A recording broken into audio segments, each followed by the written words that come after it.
Adani group के खिलाफ लगे धोखाधड़ी के आरोपों के खिलाफ विपक्ष लगातार हमलावर है। इस मुद्दे पर आज संसद में जमकर हंगामा हुआ, जिसके बाद से लोकसभा और राज्यसभा दोनों सदनों की कार्यवाही 6 फरवरी तक के लिए स्थगित कर दी गई। विपक्षी दलों ने अडानी ग्रुप के खिलाफ अमेरिका की कंपनी हिंडनबर्ग रिसर्च के आरोपों पर जांच और सदन में चर्चा करने की मांग की है।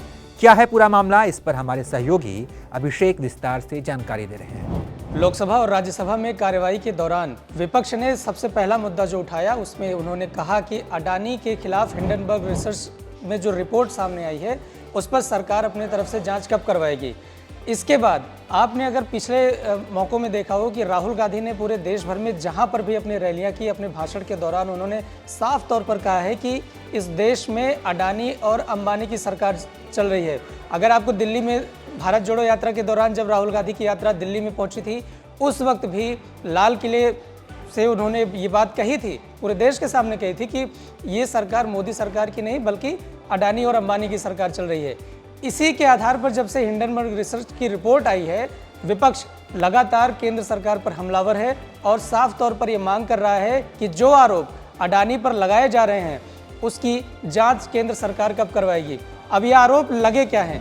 पहला आरोप यह है कि हिंडनबर्ग वो कंपनी है जिसने कई ऐसी कंपनियों के खिलाफ पर्दाफाश किया है जो वित्तीय अनियमितताओं में शामिल रही हैं।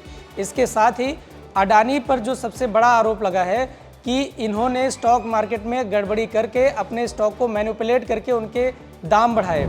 जिस तरीके से Adani enterprises, green energy, Adani power, Adani port, इनके शेयरों में बीते 3 सालों में जिस तरीके से इजाफा हुआ है वो किसी भी दूसरी कंपनी में उतना इजाफा क्यों नहीं हुआ। जबकि कोविड काल भी आया, कोविड काल के साथ ही जीडीपी की ग्रोथ भी एक टर्म के लिए करीब 3 महीने के लिए डाउन थी। उसके बावजूद भी अडानी के जो स्टॉक्स में है इतनी बढ़ोतरी कितनी आई। हालांकि कुछ स्टॉक्स तो ऐसे हैं उसमें 2000% तक की बढ़ोतरी देखी गई है, लेकिन जब से ये रिपोर्ट आई है, रिपोर्ट आने के बाद उनके सभी स्टॉक्स में लगातार गिरावट देखी जा रही है। अडानी इंटरप्राइजेज जैसा स्टॉक जो सबसे इम्पोर्टेंट स्टॉक था वो लगभग 55% के आसपास तक गिर चुका है।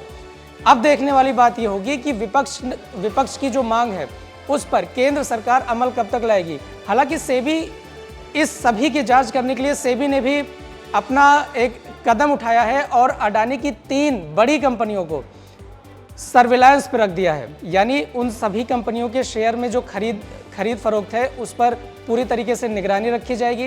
रिजर्व बैंक ऑफ इंडिया ने भी अडानी में जिन बैंकों ने निवेश किया है उन सभी कंपनियों से, उन सभी बैंकों से, चाहे वो प्राइवेट सेक्टर के हों या सरकारी सेक्टर के हों, उनसे रिपोर्ट मांगी है कि आपने कितना पैसा अडानी के सभी कंपनियों में निवेश किया है। इसके साथ ही पूरे साल भर का जो एक स्ट्रक्चर है, चाहे वो शेयर की खरीदारी का हो या उसकी बिक्री का, वो पूरा स्ट्रक्चर किस तरीके से मैनेज किया जाता था, ये अडानी समूह से भी मांगा गया है। अब देखने वाली बात ये होगी कि जो आरोप केंद्र सरकार पर अडानी और अंबानी को आप यहाँ पर साइड में करिएगा, अडानी ही मुख्य रूप से चर्चा का केंद्र है। अडानी पर जो आरोप लगते आ रहे हैं कि केंद्र सरकार की जगह ये सरकार देश की अडानी चला रहे हैं, तो क्या अब वो जांच प्रक्रिया किस तरीके से आगे बढ़ेगी, ये देखने वाली बात होगी। शुक्रिया अभिषेक। आपको बता दें कि इन सारे विवादों का असर अडानी ग्रुप पर दिखने को मिल रहा है। अमीरों की लिस्ट में अडानी लगातार पीछे खिसक रहे हैं। एक समय दुनिया के दूसरे सबसे अमीर शख्स रहे अडानी इस समय ब्लूमबर्ग बिलियनियर्स इंडेक्स में 21वें स्थान पर पहुंच गए हैं।